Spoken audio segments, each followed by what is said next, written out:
આજે તમને મળવાની છે ઈ કોમર્સની A to Z માહિતી। મિત્રો આજે દુકાન આપણા ખીચામાં છે। સવારની 7 થી લઈને સાંજની દવા સુધી બધી જ વસ્તુ ઓનલાઈન મળે છે। પણ શું તમે ક્યારે વિચાર્યું છે કે આ કરોડોનો બિઝનેસ કેવી રીતે ચાલે છે? આજે આપણે ઈ કોમર્સનું પોસ્ટમોર્ટમ કરીશું અને જાણીશું કે તમે પણ આ ડિજિટલ માર્કેટનો હિસ્સો કેવી રીતે બની શકો। કોમર્સ બિઝનેસ એટલે ફક્ત ખરીદવું નહીં। વર્ષ 1994માં પહેલીવાર જ્યારે સુરક્ષિત ટ્રાન્ઝેક્શન થયું ત્યારે કોઈએ વિચાર્યું નહોતું કે ભારતમાં શાકભાજીઓ પણ ઓનલાઈન વેચાશે। આજે ઈ કોમર્સ એ ભારતીય અર્થતંત્રનો સૌથી ઝડપથી વિકસતો એક ભાગ છે। ઈ કોમર્સ બિઝનેસના મુખ્ય 4 પ્રકાર છે। એમાં પહેલો પ્રકાર છે B2C, બીજો છે B2B અને ત્રીજો છે B2C અને ચોથો મુદ્દો છે C2B। તો આપણે પહેલા મુદ્દા વિશે વાત કરીશું B2C।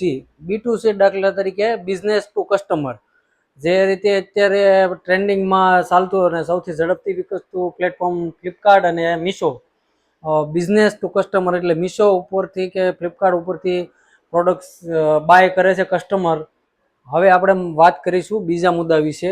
બીજો મુદ્દો છે આપણે B2B હોલસેલ। જેમ કે અત્યારે મોસ્ટ ટ્રેન્ડિંગમાં ચાલતા હોય તો જેમ કે ઉડાન છે, અલીબાબા છે, ઇન્ડિયા માર્ટ છે। હવે આપણે વાત કરીશું ત્રીજા મુદ્દા વિશે। ત્રીજો મુદ્દો એવો છે C2C કસ્ટમર ટુ કસ્ટમર। અત્યારે એમાં પણ એક પ્લેટફોર્મ છે OLX.com।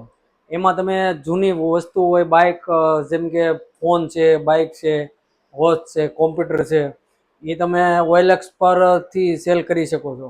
OLX પર વેચવા મૂકો છો તો એમાં પણ કસ્ટમર આવે છે અને તમે એમાંથી પણ બિઝનેસ કરી શકો છો। હવે આપણે વાત કરીશું ચોથા મુદ્દા વિશે। ચોથો મુદ્દો છે કસ્ટમર ટુ બિઝનેસ। જ્યારે કોઈ વ્યક્તિ કંપનીને પોતાની સેવા આપે। ઈ કોમર્સ બિઝનેસ કામ કેવી રીતે કરે છે? ઓર્ડર પ્લેસમેન્ટ, ગ્રાહક વેબસાઇટ પર જાય અને ઓર્ડર આપે છે। ઇન્વેન્ટરી મેનેજમેન્ટ સિસ્ટમ ચેક કરે છે અને સામાન સ્ટોકમાં છે કે નહીં। પેમેન્ટ ગેટવે સુરક્ષિત રીતે પૈસા કપાય છે કે નહીં। UPI કાર્ડ અથવા કેશ ઓન ડિલિવરી સિલેક્ટ થાય છે કે નહીં। લોજિસ્ટિક સૌથી મહત્વનું કુરિયર કંપની જેમ કે ડિલિવરી અને બ્લુ ડાર્ટ સામાન પિકઅપ કરે છે અને તમારા ઘર સુધી પહોંચાડે છે। જો તમારે પોતાનો બિઝનેસ ચાલુ કરવો હોય તો પહેલું તો તમારે પ્રોડક્ટનું સિલેક્શન કરવું પડશે। કઈ પ્રોડક્ટ તમારે વેચવી છે, ક્લોથિંગમાં કે પછી કોઈ એસેસરીઝમાં કે પછી જ્વેલરી છે। તમારે પ્રોડક્ટ કોઈ પણ એક સિલેક્ટ કરવાની રહેશે। અને બીજું તમારે GST રજિસ્ટ્રેશન કરાવવાનું રહે। તમારા બિઝનેસનું રજિસ્ટ્રેશન કરાવવાનું રહેશે GST સાથે। અને ત્રીજું છે પ્લેટફોર્મ તમારે નક્કી કરવાનું છે। પોતાની વેબસાઇટ છે, શોપિફાઈ છે, WooCommerce છે, અથવા તો ફ્લિપકાર્ટ, મીશો, એમેઝોન અને મૈત્રા એજીઓ છે। પ્લેટફોર્મ સિલેક્ટ થયા પછી તો માર્કેટિંગમાં છે ફેસબુક છે, ઇન્સ્ટાગ્રામ છે, અથવા તો મીશો, ફ્લિપકાર્ટ, એમેઝોનમાં પોતાના પ્લેટફોર્મ ઉપર તમે એડ રન કરી શકો છો અને તમારા બિઝનેસને ગ્રોથ આપી શકો છો। આવનાર સમયમાં ક્વિક કોમર્સ એટલે કે 10 મિનિટમાં ડિલિવરી જેવી સુવિધાઓ આવશે અને આ ઈ કોમર્સ બિઝનેસને બહુ ઝડપથી આગળ વધારશે। તો મિત્રો ઈ કોમર્સ એ માત્ર સુવિધા નથી પણ તક છે।